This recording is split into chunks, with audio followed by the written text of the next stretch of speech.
Hello guys, today we are going to design our weekly planner on Microsoft PowerPoint. As usual, first thing what we have to do is change our slide size. Go to design and get slide size and custom slide size. From this dialog box you can change the drop down menu the size of your slide. So I usually use letter size, but you can use custom size also, and also number of slides, and then landscape modes, orientation, so I use portrait mode. Then after that dialog box, click ensure fit.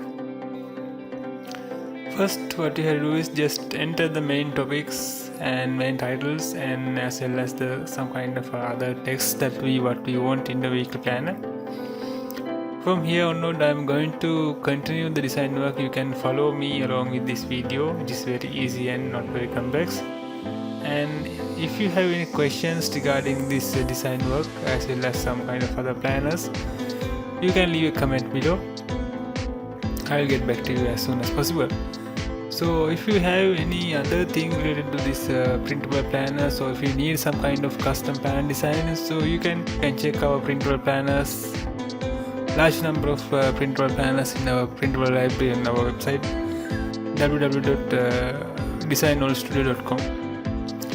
So enjoy this video, and if you have any concerns, don't hesitate to drop me a message. So thank you.